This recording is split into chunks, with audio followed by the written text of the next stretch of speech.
Hotel महिला कर्मचारी हंगामा मारपीट कले जहा पारिले भांगिले फूलकुंड ठारू आरंभ कर कंप्यूटर कबाट आदि भांगी चुरमार कर महिला जनक भुवनेश्वर इन्फोसिटी थाना अंचल एक होटेल एभली किसी दृश्य देखा मिली।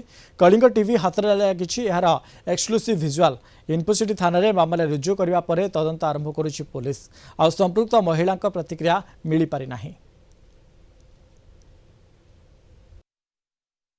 गतकाली राति रे ये होटेल रे महिला जनक महिला कर्मचारी भंगारुजा करथिले। देखंतु को भली भाव रे ये होटेल रो भंगा जाइछि एपर्यंत से काच सब भंगारुजा करा जाइछि। दीर्घ समय धरी सेठी भंगारुजा करथिले। आ ये भंगारुजा करबा सहित तांकर होटेल कर्मचारी सहित जुक्ति तर्क मध्य होइथिला।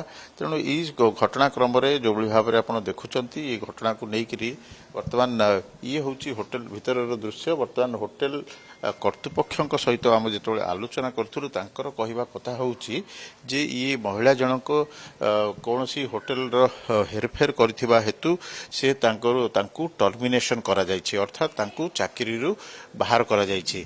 तेबे ए नेकरी होटेल जो रहिचंती कर्तृपक्ष तांक सहित आलोचना करिया चेष्टा करथुलु, किंतु से माने कैमेरा आगे कौन सी प्रतिक्रिया देई नांती। तथापि से माने कहवा कथा होची ए नेकरी आम भितरे आपस बुझामणा हो जाइछि। आ ए नेकरी कौन सी प्रतिक्रिया से माने देबे नाही।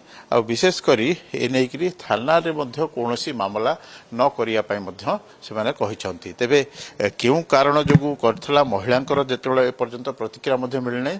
होटेल कर्तृपक्ष कैमेरा सामना को आसी किछि कहि नांती, किंतु तांकर कहवा कथा जे वर्तमान से महिला कर्मचारी जनक से किछि हेरफेर करथिबा हेतु तांको टर्मिनेशन कराइथला। तापरे से इभली कांड भियाइछंती। वीडियो जर्नलिस्ट सागर पाढ़ी सहित पी हेमंत कुमार, कलिंग टीवी।